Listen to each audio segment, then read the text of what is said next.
कि पहले यूनिट में पहला question, who said the nuclear family becomes like an overloaded electric circuit. किसने कहा था? तो ऑप्शंस में है GB Murdock, Friedrich Engels, Edmund Leach, Talcott Parsons. तो किसने कहा था? देखिए जो ये आप देख रहे हैं मॉक टेस्ट, ये बिल्कुल अकॉर्डिंग टू सिलेबस है, जैसा कि आपके सिलेबस के अंदर दिया हुआ है। तो यूनिट फर्स्ट के अंदर जितना सिलेबस है उतना ही हम डीप क्वेश्चन लेकर आए हुए हैं, ताकि आपको किसी चीज की प्रॉब्लम नहीं होनी चाहिए। तो इसका आंसर आएगा सी, एडमंड लीच ने कहा था जो nuclear family becomes like an overloaded electric circuit. दूसरा question, who is the author of world revolution and family patterns. Options में है जेबी मॉडॉक, टेलकॉट पैर्सेंस, विलियम जे गोडे, एजे फ्रैंक। तो इसका जो आंसर आएगा, इसका जो आंसर है वो है विलियम जे गोडी, ये इसका आंसर है। Next question, which marriage practice was prevalent among the Todas of Nilgiri hills. देखिए आप कहोगे कि ये क्वेश्चन कहां से आ गया, टोडास कहां से लेके आ गए। देखिए अगर हम टोडास की बात करें, जो वेस्टर्न घाट है साउथर्न इंडिया का, उसके अंदर ये टोडास जो हैं वो आपको देखने को मिलेंगे। मेन चीज जो है, सिग्निफिकेंट चीज जो है वो क्या है, कल्चरल हेरिटेज इसका है। ये एक इंडिजिनियस ट्राइब है। ट्राइब से क्वेश्चन आपको पूछ सकते हैं, विच यूनिक कल्चर है, यूनिक लैंग्वेज इनकी है, यूनिक ट्रेडिशन इनका है। और अगर हम लाइफस्टाइल की बात करें, क्लॉथिंग की बात करें, रिचुअल्स की बात करें, बिल्कुल डिस्टिंक्ट है। तो ये जो ट्रेडिशनली अगर हम आर्किटेक्चर की बात करें, तो ये उसको कहते हैं मोन्ड्स कहते हैं, डायरी टेम्पल। तो ये जो है बड़ा इंपॉर्टेंट है। तो अगर हम इनकी मैरिज की बात करें, इसका आंसर आएगा पॉलीएंड्री। क्या आएगा? पॉलीएंड्री आएगा। पॉलीएंड्री का मतलब क्या होता है? जब female has more than one husband, उससे हम पॉलीएंड्री कहते हैं। उसके बाद जो यहाँ पे लिखा है पॉलीगैनी, क्या होता है? Male has more than one wife, उससे हम पॉलीगैनी कहते हैं।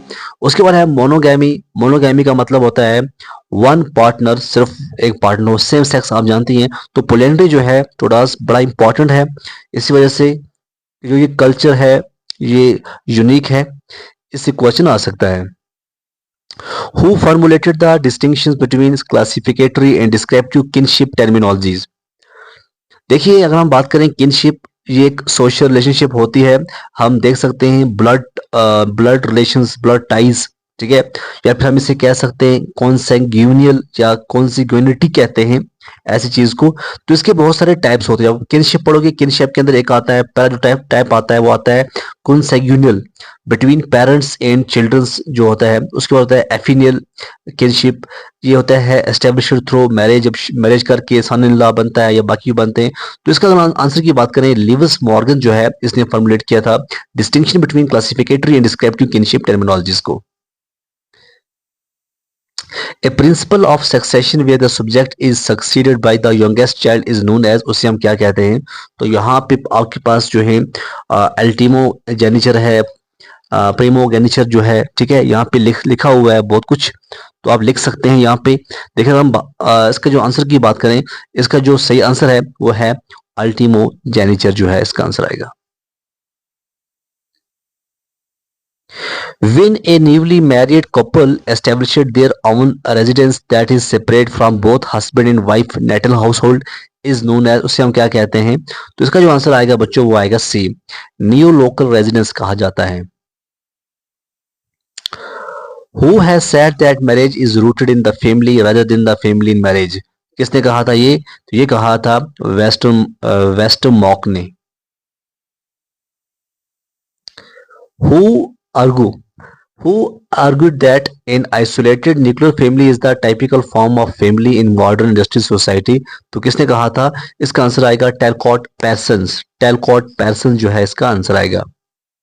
When a special role is given to a father sister, it is known as, उसे क्या कहते हैं ऐसे रोल को? तो उसे कहते हैं एमिटेट। क्या बोलते हैं? एमिटेट कहते हैं।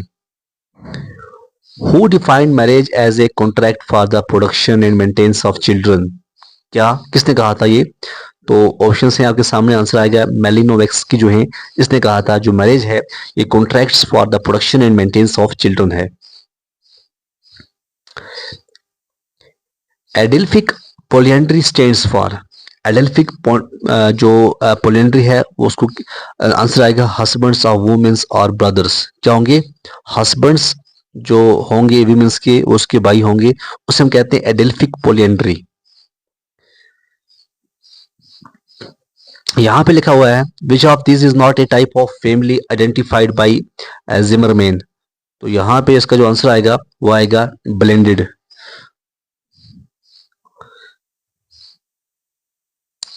Organisation in family change is authored by, किसने किया लिखा है? इसका आंसर आएगा एम.एस. गोरे। देखिए हम सोसाइटी से जो भी सोशियोलॉजी से क्वेश्चन जो हैं पहले यूनिट के अंदर वही हम डिस्कस कर रहे हैं। विच theory created by A Giddens argues that individuals now choose to look for someone to create meaningful relationships that are based on mutual love and respect। इसका आंसर आएगा कॉन्फ्लुएंट लव। क्या बोलते हैं इसे? कॉन्फ्लुएंट लव थ्योरी जो है इसने ये बताया था। थ्योरीज के बारे में आपसे पूछा गया है सिलेबस के अंदर, इसलिए ये इंपॉर्टेंट बनता है, आपको थ्योरी भी पढ़नी चाहिए। Choose the correct factor that are responsible for the change in the structure of the family. तो इसका जो आंसर आएगा बच्चों वो क्या आएगा? इसका आंसर आएगा डी पार्ट 1, 2 एंड 3, मतलब industrialisation, women's economic participation, organisation and migration, तीनों जो है सब जो है इसके करेक्ट फैक्टर हैं एक responsible for the change in the structure of the family. यहाँ पे लिस्ट 1 है, लिस्ट सेकंड है। लिस्ट 1 में कॉन्स्टिट्यूशनल प्रोविजंस दी गई हैं चिल्ड्रंस की, और साथ में ऑब्जेक्टिव्स जो हैं वो बताए गए हैं। क्या क्या ऑब्जेक्टिव्स हैं? जैसे यहाँ पे है आर्टिकल 23, आर्टिकल 45, आर्टिकल 39, आर्टिकल 24। तो अगर हम बात करें इसके जो आंसर आएगा, इसके आंसर की अगर हम बात करें, इसका जो आंसर है वो है डी पार्ट। ए का पहला, जैसे आप देख सकते हैं यहाँ पे लिखा हुआ है, यहाँ पे हमने लिखा है ए का पहला लिखा है, बी का लिखा है तीसरा, सी का लिखा है चौथा, और डी का लिखा हुआ है डी का लिखा हुआ है यहाँ पे फर्स्ट। देखो अब यहाँ पे हम देखते हैं किसका जो आंसर आएगा वो क्या आएगा, वो हम देख लेते हैं हम यहाँ पे। ठीक है, ये जो है ये दूसरा है, डी का दूसरा है। ठीक है, देखिए सीधा ऊपर चले जाओ आप आराम से। देखिए जैसे मैंने आपको बोला पहले, पहले क्या है, पहले यहाँ पे लिखा हुआ है, सबसे पहले मेंशन है यहाँ पे, एक मिनट देखते हैं हम। आर्टिकल 23 पहले का जो है वो पहला ही आएगा, children below 40 years to be discouraged from being employed in any factory. उसके बाद है आर्टिकल 45, आर्टिकल 45 का है free and compulsory education till the age of 14। उसके बाद है आर्टिकल 39, आर्टिकल 39 का आता है protection of children and youth against exploitation. Article 24 आता है protection from being trafficked and forced to bonded labour. हो गया कंप्लीट, ये था इसका answer. Okay next, among Muslim marriage what is given as an obligation to the bride from the husband। ये तो आपको पता ही होगा, महर। हम महर जो मुस्लिम जो हैं वो महर देते हैं, बोलते हैं इतना महर रखा है हमने। ठीक है, जब शादी होती है कोई लाख रखता है, कोई 50,000 रखता है, अपने अपने जो भी उनको गुंजाइश होती है उस हिसाब से महर रखते हैं। ठीक है, तो जो महर है ये ओब्लिगेशन है। ठीक है ना, तो ये भी बड़ा इंपॉर्टेंट है, जब आप मैरिज पढ़ोगे मैरिज के अंदर ये आता है। Which among the following is not one of the 3 stages of the family mentioned by Michael Young and Peter Wilmot। तो यहाँ अगर हम बात करें इनकी जो ये आथर हैं, डिस्पर्स्ड फैमिली की बात जो है ये नहीं है, बाकी जो है वो हैं। Child labour prohibition and regulation amendment act was passed in. तो ये इसका जो आंसर आएगा बच्चों वो आएगा सी 2016। देखिए ये जो एक्ट था ये अमेंड हुआ है, ओरिजिनल चाइल्ड लेबर जो एक्ट था 1986 वहां से इसको आगे अमेंड किया गया है। ये क्या कहता है, जो एम्प्लॉयमेंट होती है चिल्ड्रन की बिलो 14 ईयर्स 14 ईयर्स वो क्या है, वो प्रोहिबिट है। और भी बहुत सारी चीजें जो हैं वो आपको देखने को मिलेंगी। ठीक है ना, इस तरह से है who conducted A detail study of the kinship system of the Nayar community. तो इसका जो आंसर आएगा वो आएगा बी, कैथलीन गौ जो है इसका आंसर आएगा। देख लीजिएगा, हम नयार कम्युनिटी की बात करें, ये केरला के अंदर आपको देखने को मिलेगी। कुछ फीचर्स हैं, बड़े इंपॉर्टेंट फीचर्स हैं। पहला जो है वो है मैट्रिलिनियल डिसेंट। ये जो है ये कम्युनिटी फॉलो करती है मैट्रिलिनियल डिसेंट। मतलब क्या होता है, ये मारू माका थयम, ये जो है आपको पढ़ना पड़ेगा इसके अंदर। इसका मतलब होता है जो लीनेज है या इनहेरिटेंस है वो ट्रेस किया जाता है through mother line not father. देख सकते हैं स्क्रीन के ऊपर है मैच द फॉलोइंग। जी हाँ, आपको मैच करना है। फॉलोइंग क्या है, कुछ है इसमें है बुक्स और ऑथर्स दिए हुए हैं, आपको टिक करना है इसका आंसर क्या आएगा। यहाँ पे आंसर जो है वो डी आ रहा है। डी का मतलब क्या है, यहाँ पे देखते हैं हम डी का मतलब क्या है। द फैमिली इन इंडिया, ये किसने लिखी है ये बुक? ये लिखी हुई है एम शाह ने। किनशिप ऑर्गेनाइजेशन इन इंडिया, ये बुक किसने लिखी हुई है? ये लिखी हुई है इरावती कैरवे ने। Marriage and family in Mysore की बात करें, ये किसने लिखी हुई है? तो ये है एम एन श्रीनिवास ने। और urban family and family planning in India की बात करें, ये आर देसाई ने लिखी हुई है। ये थे क्वेश्चन बुक्स के रिलेटेड, बड़े important. Polygamy exist in two main forms, यहाँ पे पॉलीगैमी की बात हो रही है, तो ये एग्जिस्ट करती है दो फॉर्म्स। कौन कौन सी फॉर्म्स होती हैं? तो इसमें एक आता है पॉलीगैमी, एंड आता है पॉलीएंड्री। ये इसका आंसर आएगा। On the basis of dash dash family में भी पैट्रियार्चल और मैट्रियार्कल, तो ये जो है यहाँ पे लिखा हुआ है, देखिए जो पैट्रियार्कल होता है इसका मतलब होता है ऐसी सोसाइटी जहाँ पे एक मेन जो हो, एक मेन जो है वो प्राइमरी पावर जो है उसके अंदर देखने को मिलते हैं, या समझो कि जो मेन मेल का लिनेज है वही फॉलो करना पड़ता है। मैट्रियार्चल के मतलब होता है माँ का जो लिनेज है। Society is one where women's hold primary power, तो यहाँ हम बात करें किसकी है, इसका आंसर आएगा सी, अथॉरिटी, पावर। ठीक है, पावर की बात हो रही है। Who argued that most stateless primitive societies that lack strong centralized institutions are based on in association of corporate descent groups? तो ये जो है आंसर आएगा राइट क्लिफ ब्राउन ने। Next question, women's are given in marriage, देखो बड़ा important है। Women's को शादी के अंदर दिया जाता है, बैटल्स के अंदर लिया जाता है, फेवर में एक्सचेंज किया जाता है, ट्राइब्यूट्स में बेचा जाता है, उसके बाद ट्रेड की जाती है, उसके बाद बेचा जाता है, उसके बाद खरीदा जाता है। ये किसने कहा था? किसने ये कहा था? तो इसका जो आंसर है वो है ए, गाइल रोबिन ने कहा था। होता क्या था बच्चों, ऐसा है कि मैरिज के टाइम आज भी देखा जाता है 1% 2% में जो इकोनॉमिक ट्रांजैक्शंस है arranged for economic reasons where women exchange as part of dowries और bride prices, you know. And अगर हम बात करें पॉलिटिकल अलायंस की, वार एंड कॉन्क्रीट की, तो वार के अंदर ऐसा जब देखा जाता था कि हाँ जी हम हार रहे हैं, तो जीतने के लिए वो औरतों का इस्तेमाल कर दिया करते थे। ठीक है, तो ये चीजें थी, ये चीजें किसने कही थी? गाइल रोबिन ने कही थी। उसके बाद क्वेश्चन है the household dimensions of the family in India, a field study in a Gujarat village and review of other studies written by, किसने लिखी हुई है? इसका जो आंसर है वो है एम शॉ ने। किसने लिखी हुई है? एम शॉ ने। The alliance theory of Claude Levi Strauss has similarities with, किसकी विद क्या है सिमिलरिटी किसके साथ है? Totem and taboo by Sigmund Freud, ये इसका आंसर आएगा। ठीक है ना, क्लॉडी जो है बड़ा इंपॉर्टेंट है, इसको भी आप पढ़िएगा, इसके अलग से पढ़िएगा। Who defined gender as a site of durable inequality, किसने कहा था? ऑप्शंस आपके सामने हैं, आंसर आएगा बर्न्स एंड किंडर ने। A family where in two nuclear family have split off to a form a new family, उससे हम क्या कहते हैं? इज कॉल्ड, उससे हम कहते हैं बच्चों और रिकॉन्स्टिट्यूटेड फैमिली। नेक्स्ट है the following items consist of two statements, statement 1 statement 2। आपको ये बताना है कौन सी स्टेटमेंट जो है वो करेक्ट है। जैसे यहाँ पे पहले लिखा हुआ है fertility is the physiological capability of an individual to reproduce. दूसरा लिखा है fecundity is the actual reproductive performance of an individual. तो क्या लगता है आपको इसका जो आंसर आएगा वो क्या आएगा? देखिए दोनों के जो हैं, यहाँ पे लिखा है जो fertility is the physiological capability of an individual to reproduce. दूसरा लिखा हुआ है यहाँ पे fecundity is the actual reproductive performance of individual. दोनों के दोनों जो है यहाँ पे गलत हैं। ठीक है ना। नेक्स्ट क्वेश्चन है एसर्शन ऑफ रीजन से क्वेश्चन पूछा गया है infertile couples have reproductive alternative in the modern society. दूसरा लिखा हुआ है आप देख सकते हैं कि the introduction of newer reproductive technologies has associated assisted in overcoming biological limitations. तो हम बोथ की बात करें तो बोथ आर सेम है, बट आर जो है वो ए को एक्सप्लेन नहीं कर रहा, तो इसका आंसर आएगा ए part. Who gave the statement polyandry is an ethnographic curiosity? तो ये है जीपी मोडोक ने कहा था। यहाँ पे assertion reasons का क्वेश्चन पूछा गया है। insist is best described as a taboo। Reason क्या बताया गया है? it is an extremely negative prohibitions that is impossible to breach। insist की अगर हम बात करें ये रेफर किया जाता है to sexual relationship between close relatives, और टैबू की बात करें एज थोड़ा बहुत तो सेम ही है, बट सोशल प्रोहिबिशंस की बात होती है यहाँ पे कल्चरली एंड सोशल प्रोहिबिशंस की बात होती है, बिहेवियर, प्रैक्टिस, ठीक है ना। तो अगर हम इसके आंसर की बात करें, इसका जो आंसर आ रहा है वो आ रहा है A, both are correct, R is the correct explanation of A. How many primary kins does an individual process, कितने होते हैं, 8 होते हैं।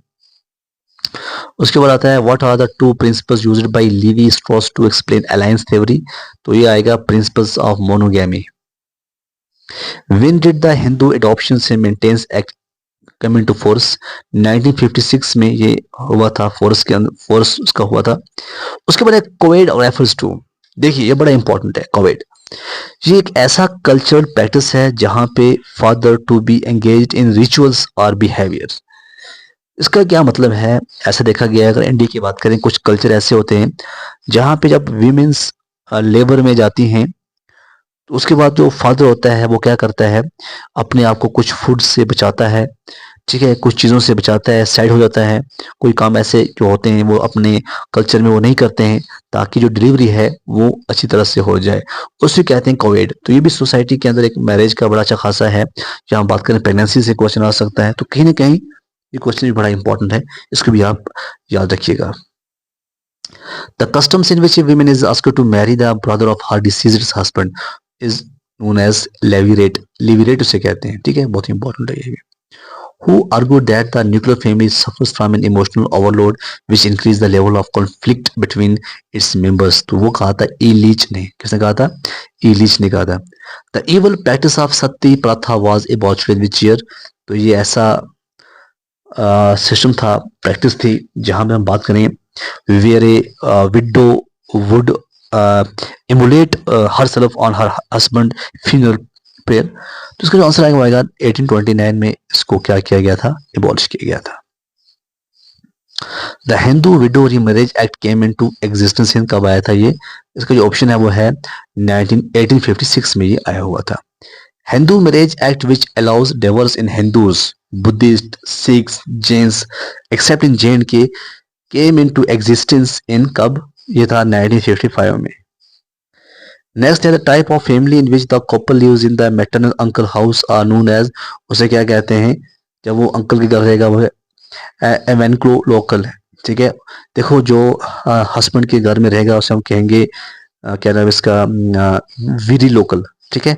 और जब कपल जो है वो अगर मैटरनल अंकल के घर में रहेंगे तो हम उसे कहते हैं एवेंकू लोकल, ठीक है। ये ऑप्शन है आपके सामने, आंसर भी है यहाँ पे मैच करना है ए और बी को और बताना है आपको इसका जो करेक्ट आंसर है वो क्या है। यहाँ की बुक्स हैं और सेकंड में स्कॉलर्स हैं, तो आपको ये मैच करना है कि पहला कहाँ से आएगा, दूसरा कहाँ से आएगा, ठीक है। और हम बात करें जो पहला लिखा हुआ है kinship in marriage and anthropological approach, ये किसने लिखी हुई है ये बुक, तो इसका जो आंसर आएगा वो आएगा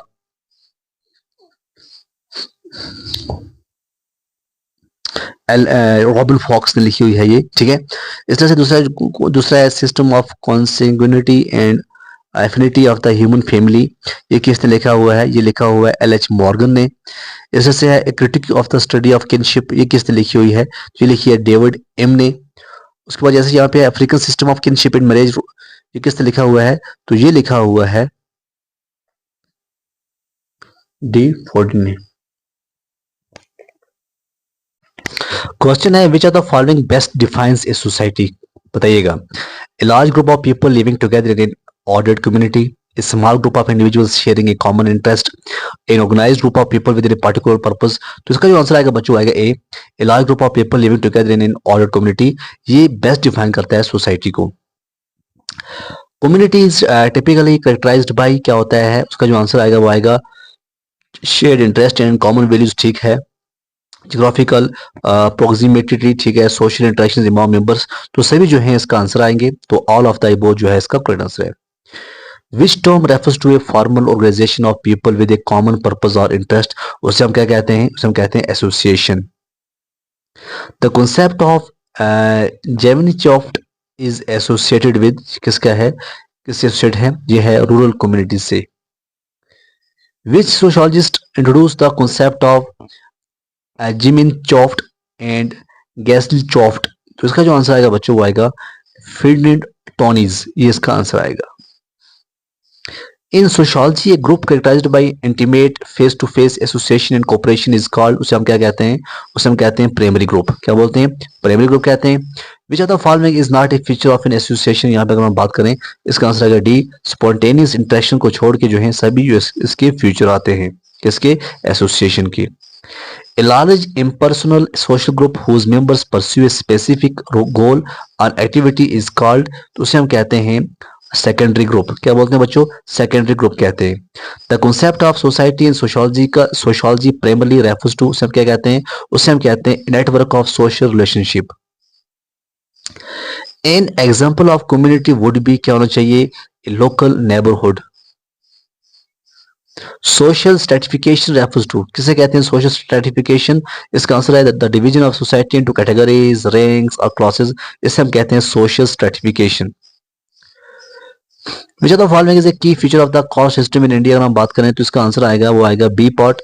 बी में क्या है, division based on occupation and birth. ठीक है, की फीचर जो है कास्ट, जो कास्ट सिस्टम इंडिया के अंदर ऑक्यूपेशन के बुनियाद पर और उसके बर्थ के बुनियाद पर ये जो है रखा जाता है।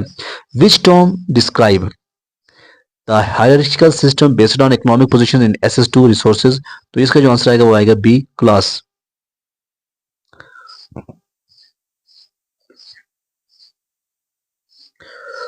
Who is known for their seminal work on the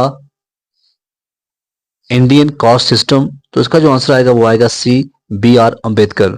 who is known for their seminal work on the Indian caste system, तो इसका जो आंसर है वो क्या है, बी आर अम्बेडकर जो है इसका आंसर है। Social mobility in A class system is typically, क्या बोलते हैं हम, फ्लेक्सिबल होती है। ठीक है, होती है, ये फ्लेक्सिबल होती है। In traditional Indian society the highest caste group is known as, क्या कहते हैं हाईएस्ट कास्ट को, ब्राह्मण्स। ठीक है। Which social theorist argue that class conflict is the driving force of social change, तो इसका आंसर आएगा कॉल मॉक्स। क्या आएगा, कॉल मॉक्स जो है इसका आंसर आएगा। The term varna is the Indian caste system refers to, किससे रेफर किया गया है, the four broad social classes. Which caste group is traditionally associated with agriculture and trade, तो यहां अगर हम बात करें सी जो है विश्यास जो है इसका आंसर आएगा। Which of the following statement about social stratification is true, it leads to social inequality, ये जो है इसका आंसर आ रहा है। The term Dalit refers to, किससे रेफर किया गया है, दलित, तो इसका आंसर आएगा a social group outside the traditional caste hierarchy, इसका आंसर है। Max Weber identified which three dimensions of social stratification, तो वेल्थ की बात करें, पावर, प्रेस्टीज, ये जो है इसके आंसर हैं three dimensions.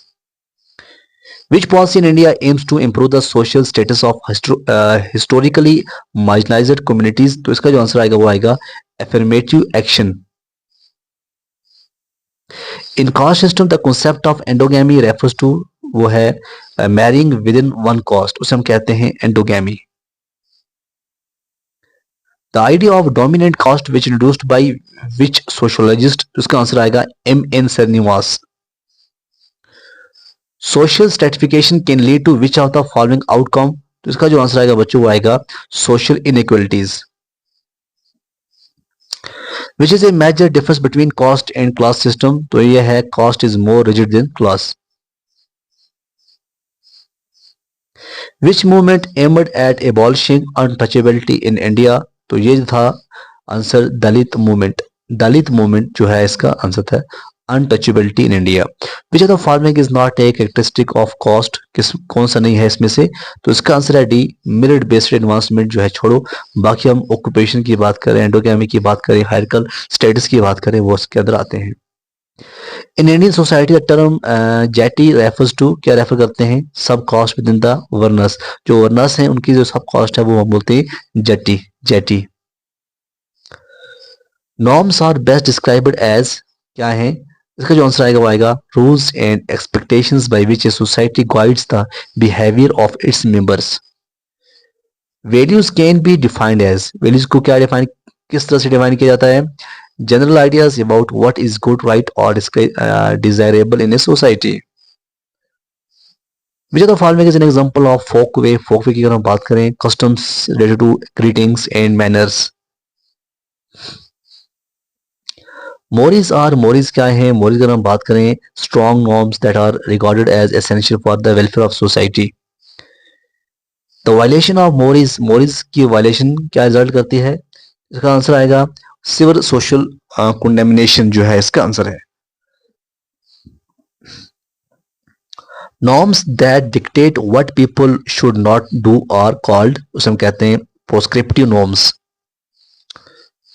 Which are the following best exemplifies as a value. तो वैल्यू की बात करें, believing in equality and justice, ये एग्जाम्पलीफाई है किसकी? वैल्यू की। फोकवेज क्या है? Folkways are customs and habits of everyday life. An example of a more in most societies is क्या है? Not committing murder. Which statement best describe the relationship between norms and values? तो इसका answer आएगा C, values provide the foundation for norms. Marriage is a social institution that typically involves a legally and socially sanctioned union between individuals. Kinship is primarily based on, किसके ऊपर based होती है? Blood relationships and marriage. A nuclear family consists of, nuclear family क्या किसके ऊपर consist होती है? Parents और अपने बच्चों, children से। एक्सटेंडेड फैमिली जो है वो किसके अंदर होती है? वो grandparents, aunties, uncles, cousins, हम कहते हैं extended family. Which type of marriage involves one man and multiple womens, उसे हम क्या कहते हैं? वह है पॉलीगनी।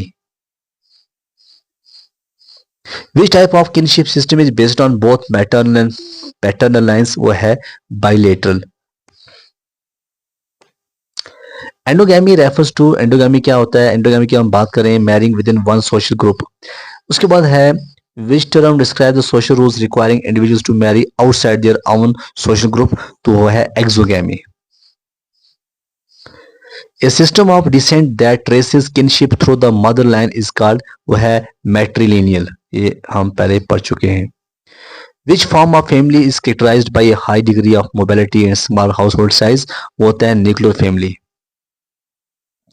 इन most societies the primary social functions of marriage is to, क्या होता है वो होता है regulate sexual behaviour and reproduction, बस कुछ नहीं। Which of the following is a characteristic of a patrilocal residence, तो ये होता है द कपल लिव्स विद और नियर द हस्बैंड्स फैमिली, उसे हम कहते हैं patrilocal residence. Which term refers to a family structures where authority is equally shared between husband and wife, तो उसका जो आंसर आएगा वो आएगा एग्लिटेरियंस। N example of a consanguineous relationship is, वो क्या होती है? उसका आंसर आएगा B, the relationship between sibling, उसे हम कहते हैं consanguineous relationship. Which term refers to the family into which person is born, वो है family of orientation. Which kinship terminology system categorized relative into separate terms for each generations and gender, इसका answer आएगा वो आएगा Sudanese system. Polyandry is a form of marriage that involves multiple men and one woman. Which type of family structure is not commonly found in industrial society? तो इसका answer आएगा A, nuclear family। क्या आएगा बच्चों? nuclear family. The term patrilineal refers to, किसको refer किया जाता है? इसका आंसर क्या आएगा? इसका आंसर आएगा C, descent traced through the father's side. Which of the following is true about kinship terminology? तो यहाँ पे लिखे हैं बहुत कुछ, तो इसका जो आंसर आएगा वो आएगा B, it varies significantly between cultures. Which of the following best describes industrialisation, क्योंकि आपके सिलेबस के अंदर दिया हुआ है इंडस्ट्रियलाइजेशन सब कुछ। तो the development of industries in a country और region on a wide scale, हम कहते हैं इंडस्ट्रियलाइजेशन। ठीक है। A major effect of industrialisation क्या है? मेजर जो इफेक्ट है वो है growth of factories and mechanized production. Globalization can be defined as, globalization किस तरह से डिफाइन की जाती है? इसका जो आंसर आएगा वो आएगा B, the process of increasing interdependence and interconnectedness of countries. Which of the following is a characteristic of modernization? की अगर हम बात करें कौन सा characteristic है इसका, तो ऑप्शंस आपके सामने आंसर है a shift from rural to urban livings.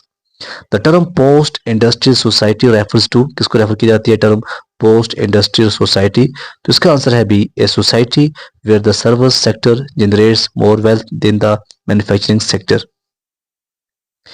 Which are the following is an example of globalisation? तो इसका आंसर क्या आएगा? An American company outsourcing its customer service to India. One of the key feature of modernisation is, क्या है key factor? इसका answer है B, the rise in literacy rates and educational attainment. Which are the following best describes the concept of culture homogenisation in the context of globalisation? इसका answer है increasing similarity of culture products and practices across the world.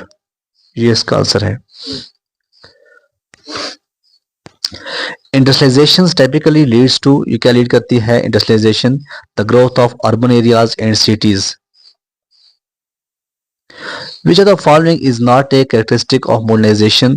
तो strengthening of traditional authority जो है इसका answer आएगा। Globalisation has lead to, ये आएगा increased international trade and culture exchange. ये इसका आंसर आएगा। Which are the following best describes a knowledge based economy? यहाँ ऑप्शन आपके सामने हैं और हम इन सबको देखेंगे। इसका जो आंसर आएगा वो आएगा an economy that is driven by information technology and education. Which sociologist is known for their analysis of modernization and its impact on traditional societies? तो इसका जो आंसर है वो है बच्चों कौन सा?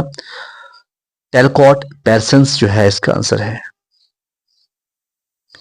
ए common outcome of industrialisation is, वो क्या है?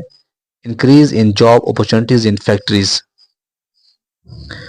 Globalizations can lead to culture imperialism, which is the dominance of one culture over others, often through media and consumer product. Which of the following is a positive effect of modernization? वो है improved healthcare and education. The term globalization refers to, क्या है ये है the adaptations of global products and idea of local cultures. Which of the following is a primary driver of globalization? तो इसका answer है advance in technology and communication. Modernisation theory suggested that, वो क्या suggest करती है? वो करती है all societies progress through similar stage of development. One negative impact of industrialisation is, क्या है? ऑप्शन से आपके सामने आंसर जो है, आंसर क्या आएगा? एनवायरमेंटल पोल्यूशन जो है ये नेगेटिव इंपैक्ट है किसका? इंडस्ट्रियलाइजेशन का। एक characteristic of post industrial society is, वो क्या है? वो है emphasis on information technology and services. Which of the following best illustrate economic globalization? तो इसका जो आंसर आएगा वो आएगा a multinational corporation operating in several countries. Which theory argues that globalization leads to the spread of capitalism? वो है modernization theory. A consequence of rapid industrialization can be, वो क्या है? Overcrowding in cities in urban areas. Which term describe the spread of ideas, technologies, practice across the world? इसका answer आएगा globalisation. आज का last question है which of the following is a major challenge of globalisation? तो इसका जो option है वो है loss of local jobs to outsourcing. एक और क्वेश्चन देखते हैं आगे, और कुछ क्वेश्चन और भी हैं अभी। One of the main goals of modernisation is, क्या है मेन गोल? वो है achieve higher level of economic and social development. Globalization has often been criticized for leading to, क्या है इसका आंसर? वो है culture homogenization and loss of local cultures. Which of the following is an example of technological advancement driving globalization? तो इसका answer है internet and digital communication technologies. Which concept refers to the idea that societies develop through distinct stage from traditional to modern? यह है evolutionary theory of social change. तो ये थे आज के 120 क्वेश्चन। जैसे आपने ये देखा होगा यहाँ पे लिखे हैं 90, बट आपने कुछ जो पहले क्वेश्चन देखोगे 40 क्वेश्चन उसको हमने मार्क नहीं किया था 1 2 3, तो 120 क्वेश्चन है। देखिएगा कितनी प्रोग्रेस आपकी, कितना आप पढ़ चुके हैं, उस हिसाब से आप अपनी तैयारी को कंटिन्यू कीजिएगा।